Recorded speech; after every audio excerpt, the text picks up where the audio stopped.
Hello, my name is Natasha Garm, and I am in my 9th month at Full Sail University. I decided to study web design and development because of my curiosity for how things work. Before I started my journey into school, I took a class on repairing and refurbishing cell phones. I loved it so much, I implemented it into my business. I currently own a cell phone sales and repair center. Then I thought, well, I know hardware-wise how computers and cell phones work, but how does the brain work in a manner of speaking? How can I make a website? So I enrolled in school the same week I had that thought in my head. Into my 5th month, I learned the basics of C# and the first steps into my future. With the knowledge of C#, I was able to make a basic program, and I learned to tell the terminal what I wanted to do and how to run. Although challenging at first, the outcome of a successful code was always rewarding. I went from doing something like this. This is my very first assignment using arrays, which is always challenging for me, but this one is very basic and easy, and I also received an A+. Then I went on to my last assignment, working with custom function or method calls. This I also received an A+ on. Equipped with this knowledge, I then went on to my next course, Project and Portfolio 1, Development. The coding challenges given this month were fun for me, mainly because there were no restrictions on how to do them. I like to do everything in steps, and start off with the most challenging to the least challenging, and did each one independently, so I could run them separately for testing. I reviewed each code to get an idea of how I would do them. Knowing that I struggle with arrays, I decided to tackle the backwards activity first. I went to all my notes and even used YouTube to figure out how to reverse this array. Then I remember my tutor from last month with SDI showed me how to do this when he was teaching me the many things I can do with an array. Then after 3 days, I finally got it to work.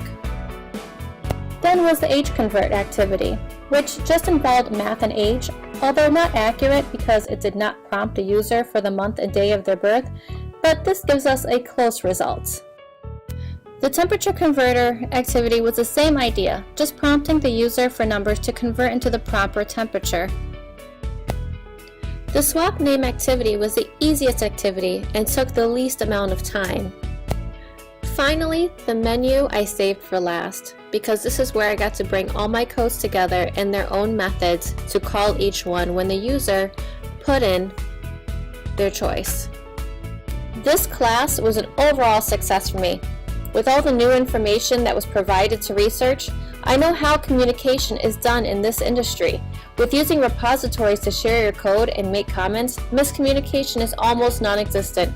Learning different methods, I got to learn things like waterfall and agile methodologies. And while both are completely different, I know why each is used. This class was so informative about what goes on in the industry and what I should look forward to. Challenges in this industry are inevitable, and even in daily life. But part of being a developer is to take on the task of challenges. It's part of problem solving. What I like to tell myself is that there are no challenges, only solutions, and to take on each and every challenge as a learning experience. If I were to give advice to future students taking this class, it would be to appreciate everything you learn. There is so much in this industry to discover that it can only further your knowledge and benefit you. Take the time to understand what you read, and think ahead after graduation on how you will use things like Bitbucket and SourceTree in your future career. Read about other companies, large corporations, and about developers that handle apps that you use every day. Ask questions. We are here to learn, and learning means asking. Use all your resources. This is probably the only time where help is readily available. Learning this should be exciting, so have fun with it. Thank you for listening, and I hope you enjoyed what I had to share with you. Created using Powtoon.